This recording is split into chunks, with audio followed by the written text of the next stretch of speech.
to the Called and the Challenge, where we talk about the tension between carrying God's calling and facing real life challenges. Today's topic is one that hits deep to the core, especially for leaders, pastors, creatives, and entrepreneurs. What do you do when you're growing but not succeeding? Let me ask that question again. What do you do when you're growing but not succeeding?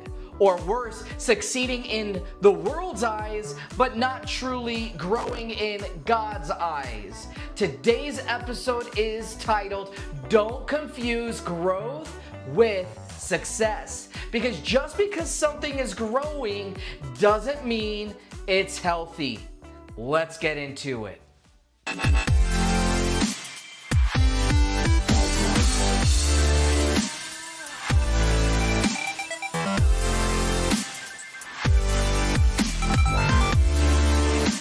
Point number one, growth doesn't always mean health.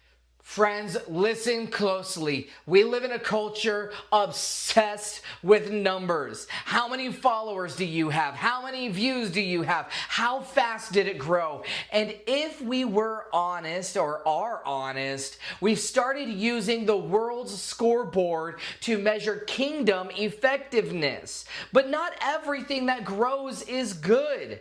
Cancer grows, weeds grow, crowds grew around Jesus too, but many of those same people screamed, "Crucify him."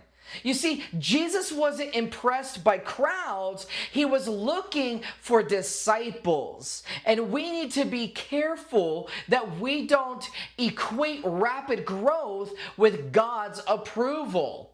You see, Jeremiah preached for decades and saw little fruit. Was he a failure? No, he was not. He was faithful. Sometimes the people with the biggest followings are the furthest from obedience. And sometimes those grinding in obscurity are the most successful in God's eyes. Point number two. God defines success by faithfulness. In 1 Corinthians chapter 4, verse 2, it tells us it is required that those who have been given a trust must prove faithful. God didn't call you to be popular, he called you to be faithful. Come on, somebody, say it with me. He called you to be faithful. That means preaching truth when it's unpopular. That means staying in the assignment when no one applauds. That means leading with conviction even if or when it costs influence. You see, in the kingdom, success isn't speed, it's surrender. Look at Noah with me. He built for decades and only saved a handful. Look at Paul, beaten, rejected, and misunderstood.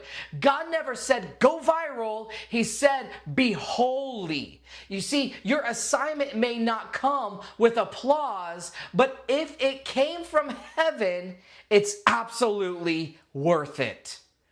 Point number three, growth without God is dangerous. Here's the warning. Listen closely.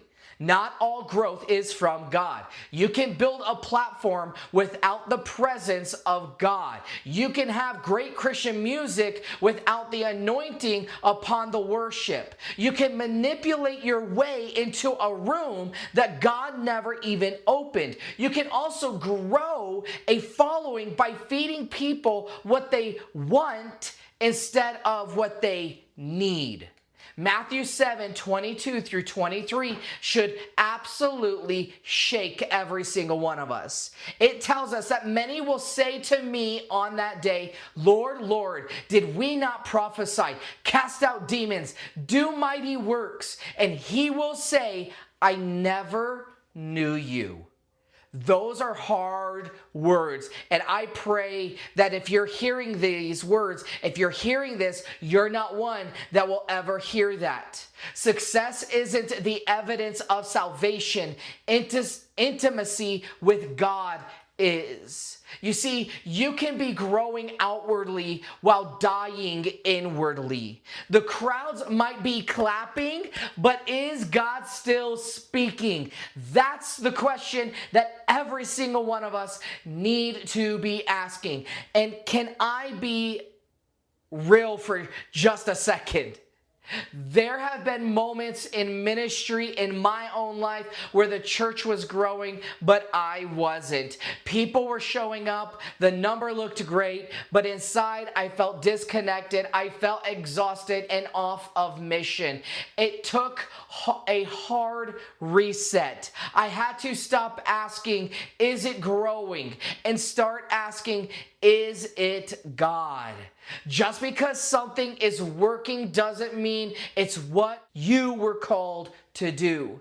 Sometimes God will prune, no, not sometimes, often, all the time, God will prune what's working to save what's eternal. And I want to challenge every single one of us today, whether you're leading a ministry, managing a team, building a business, or raising a family, what scoreboard are you using? Culture applauds performance. Heaven celebrates obedience. At the end of your life, you won't hear, well done, my famous followed fruitful servant. You're going to hear, well done, my good and faithful servant. So let's chase faithfulness. Let's pursue intimacy. Let's build something that lasts even if it grows slowly. Because in God's economy, slow and steady often wins the race. Like always, friends, thank you for tuning in to The Called and The Challenged. If this episode hit home, do me a favor. Subscribe, follow, and share. Leave a review. Do that for me if you can. Let's keep redefining success not by the size of our stage, but by the size of our surrender. And remember, you're not just called, you're challenged. And that is a good thing.